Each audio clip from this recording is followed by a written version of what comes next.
Jack Big Rig Thompson had spent more than 25 years driving the endless highways of the United States.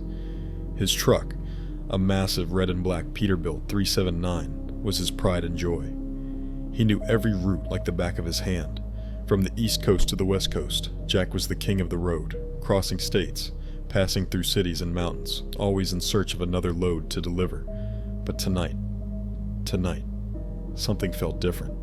Jack was on one of his longest trips yet, from Chicago to Los Angeles, carrying a valuable cargo of electronics. The lights from his headlights sliced through the darkness, and the steady hum of the engine was as familiar as any song on the radio. Classic rock played softly in the cabin, filling the silence as the miles stretched on. He had already been driving for over 10 hours, with no sign of stopping. The road was deserted, no other vehicles in sight. This stretch of Interstate 40 was known for its emptiness, a long, quiet straightaway, with hardly any traffic.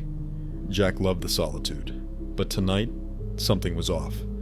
The air felt heavier, and the sky above was thick with clouds, as if it were holding something back.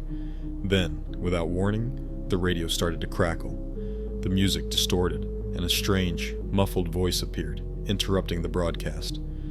Jack! Jack! You shouldn't be here." Jack blinked in disbelief. "What the hell?" he muttered, adjusting the antenna. But when he tried again, the voice faded, replaced by nothing but static. He shook it off. Interference. Maybe. He had been driving for hours after all, but even as he dismissed it, the unease in his chest grew heavier. It wasn't until Jack passed a small, abandoned gas station that something made him stop. The place looked old, the neon signs flickering weakly, the entrance barely lit. It looked like it had been forgotten by time. Jack hesitated, but the need to stretch his legs and refuel got the better of him. He parked the truck and stepped out. The gravel crunched beneath his boots as he walked toward the station. Inside, the place was empty. Only an elderly attendant behind the counter, looking more like a shadow than a person. He wore a cowboy hat and a tattered coat, his eyes glazed and staring somewhere far beyond Jack. "I need diesel, and a break," Jack said, trying to push aside the strange feeling that had settled in his gut. The attendant looked up slowly, his vacant eyes locking with Jack's. "Sure, but the road is calling, friend," he rasped, his voice dry and distant. Jack forced a smile, grabbed the key to the pump. "Just passing through. I don't have much time." As Jack filled the tank, an odd pressure seemed to fill the air around him, like something thickening in the atmosphere. He couldn't shake the feeling of being watched, though when he looked around, the station was as empty as ever. The wind was still, the clouds overhead suffocating. Then, the radio crackled to life again, but this time, the voice was clearer, more urgent. "Jack, you shouldn't keep going. You're heading where no one returns." Before Jack could react, the voice was cut off by a loud, blood-curdling scream. Jack spun around, heart racing, but there was no one. The station was deserted. His heart thudded in his chest, and with a heavy sigh, he climbed back into the truck. He started the engine, shaking his head, trying to shake off the feeling of dread. But the road felt different now. The headlights barely cut through the darkness. The shadows along the road seemed to stretch unnaturally, as if they were alive. He sped up, but the road fell eerily silent. No sound, as if he wasn't even driving anymore. No cars, no signs of life. It was like he was trapped in some kind of limbo. The radio, now tuned to a local news station, began to broadcast a chilling story. And in recent days, drivers have gone missing along Interstate 40, in an isolated stretch near. Jack's brow furrowed. Missing drivers. He'd never heard of that before, but something in his gut told him it was all connected to this place. The station, the voice, the feeling of being followed. Suddenly the truck jolted. The wheels tugged sharply as if something had grabbed them. Jack glanced in his side mirrors, and he saw it. A light shining bright, like someone was chasing him. But when he looked forward again, the road was empty. Then a figure appeared in the middle of the road. A silhouette. A man, but he was engulfed in shadows, his shape barely discernible. Jack slowed down, heart pounding, eyes fixed on the figure. But as he approached, the man vanished into thin air. Gone. The radio crackled again, this time frantic. "Get off the road, Jack. Get off now." Jack's mind raced. He slammed his foot on the accelerator, pushing the truck faster, as if trying to outrun the terror that was closing in. The road seemed to stretch endlessly ahead, dark and infinite, and he could feel something pulling him, guiding him toward that next turn, toward something he couldn't understand.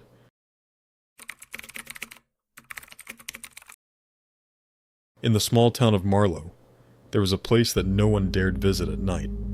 An old butcher shop, with a facade worn down by time and a peculiar smell that spread through the quieter streets. The name of the butcher was Samuel, a simple man, always wearing his blood-stained apron and wielding his sharp knife with precision. Samuel had been in the town for decades, and although few spoke of him, everyone knew him. His cuts were perfect, his meat tender and fresh, and his customers, though suspicious, always returned. But there was something strange about him, something no one wanted to admit. One night, a young woman named Alice, new to the town, decided to visit Samuel's butcher shop. She had heard the whispers, the stories told in cafes and street corners. But as always, curiosity was stronger than fear. She entered the shop, and the old doorbell rang, echoing with a sinister sound. Samuel was there, at his cutting station, a faint light illuminating his pale face. He slowly raised his eyes and smiled. A calm smile, almost kind, but there was something in his eyes that made Alice's stomach turn. "Do you need something special?" he asked, his voice low and dragged. Alice looked at the display case full of fresh meat, but when she looked closer, she noticed something. Something strange in the textures. The cuts of meat weren't just meat. They were too perfect, as if they had been sculpted with disturbing precision, and there was that smell. Something metallic in the air, something beyond just blood. Alice hesitated, but Samuel's smile reassured her. "I'll take some meat," she said, trying to push the uncomfortable feeling away. Samuel turned and grabbed a piece from the back of the display. His movements were quick, almost too quick, and the sound of the knife cutting through the meat seemed to echo through the shop, muffled by the sound of her own heartbeat speeding up. While he prepared the meat, Alice noticed a strange detail on the wall behind him. There was a small door, hidden between old photos of the town. The door was slightly ajar, and a faint light leaked from within. Something pulled her toward it, but she didn't know why. Samuel, unaware, continued to cut the meat. The sound of the blade grew louder with each passing second. Alice couldn't resist anymore. Her feet moved on their own, and she took a step toward the door. She opened it with a low creak, and the smell grew stronger, more metallic. Inside, in a hidden room, the shadows stretched strangely, as if the light was contained by something invisible. And then, she saw it. The wall was covered in pieces of meat, but not animal meat. These were human parts, perfectly cut pieces, each one hanging neatly and arranged. The horror was instantaneous. Alice turned, but it was too late. Samuel was behind her, his knife still bloodied in his hands. "I see you found my stock," he said with a terrifying calmness. You. Alice tried to speak, but her words failed her. She was paralyzed by fear, her eyes fixed on the human meat.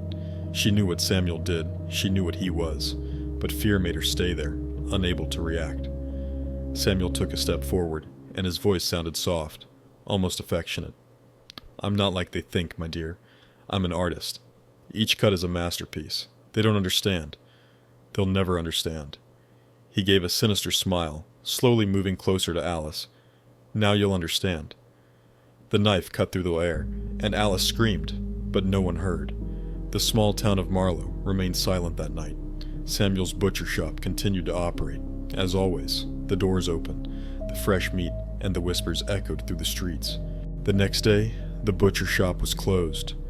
There was no sign of Samuel, and the meat he sold, disappeared. But people soon noticed that the butcher shop was never empty for long. There were always customers who somehow found their way there, guided by the hunger for something more than just meat. And so, Samuel's butcher shop continued to be the source of something much darker than anyone could imagine. A story that repeated itself, like an eternal cycle, always waiting for the next victim. And Samuel? He was still out there, with his knife, waiting to create another masterpiece.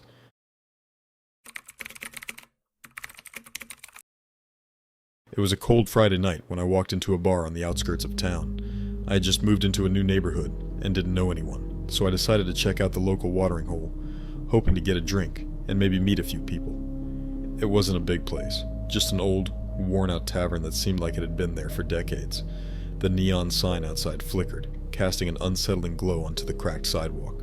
The door creaked as I pushed it open, and the musty smell of stale beer and cigarette smoke hit me right away. The place was dimly lit, with only a few patrons scattered around the room, hunched over their drinks. The bar was long and empty, except for one bartender, a middle-aged man with a weathered face and a blank stare. I took a seat at the far end of the bar, away from the regulars. The bartender, without saying a word, poured me a drink and slid it down the counter to me. No words exchanged, just the sound of the ice clinking in the glass. I raised my glass to him in acknowledgement and took a sip. It wasn't the best drink I'd ever had, but it was enough to settle in and relax. As the minutes passed, I began to notice something strange about the people in the bar. They weren't talking to each other, or even to the bartender. They just sat there, staring into their glasses, as if they were waiting for something, or someone. The silence was unsettling, and the tension in the air seemed to grow thicker with every passing minute. I was about to leave when the door opened again. In walked a man I hadn't seen before. He was tall, with dark hair, wearing a long coat despite the warm weather outside. His face was pale, almost sickly, and his eyes had a strange, intense look in them. He scanned the room quickly before making his way straight to the bar. The bartender didn't acknowledge him, but the man took a seat right next to me. For a moment, there was no sound. Then, in a low, almost whispered voice, the man said, "I don't come here often, but I heard this place has the best drinks in town." I didn't know how to respond. I had barely spoken to anyone all night, and this guy seemed off. He didn't even seem to be fully present, like he was somewhere else entirely. But before I could think much of it, the bartender placed a drink in front of him. The man took a sip and stared into his glass, not saying another word. It wasn't long before I started to feel watched. The air felt colder, and the hum of the neon lights seemed to distort, like they were flickering with an unnatural frequency. I looked around the bar and noticed the other patrons hadn't moved, their eyes still fixed on their drinks. But it wasn't just that. They were staring at me. The longer I sat there, the more it felt like I was the one they were waiting for. The man next to me turned his head slowly, his eyes locking with mine. His face was expressionless, but his eyes, they held a coldness that sent a chill down my spine. "You don't belong here," he said, his voice low and eerie. I tried to laugh it off, thinking it was just the alcohol messing with my head, but when I looked back at the bartender, his face had changed. The smile that once looked warm had morphed into something grotesque. He wasn't smiling out of friendliness anymore. It was as though he was enjoying the fear building in me. I felt my heart race as I stood up, ready to leave, but as I turned toward the door, it slammed shut. The noise was deafening, and it caught the attention of everyone in the bar.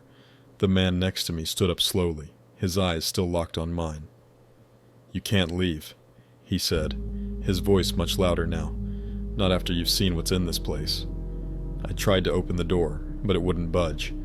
Panic began to set in as I realized I was trapped. Every patron in the bar was now staring at me, their eyes hollow and cold, like they had been waiting for me to realize something terrible.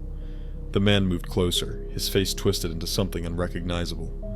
"You shouldn't have come," he whispered, "but now that you've seen us, you're part of the collection." I turned and ran, my heart pounding in my chest. The bartender's laugh echoed through the bar, and the door rattled violently behind me.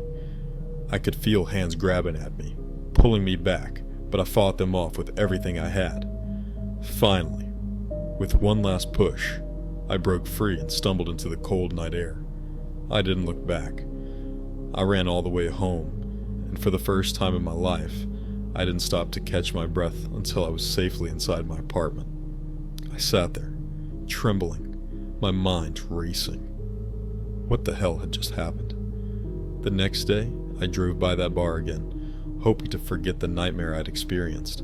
But when I passed the corner, I saw it. The bar was gone. The building. The neon sign. Everything. It was completely erased, and I realized then, with growing horror, that the people I saw, the ones who had been waiting, they were all gone too. I don't know if they were ever real, or if I had just stumbled into a place that was never meant to be found. But I do know one thing.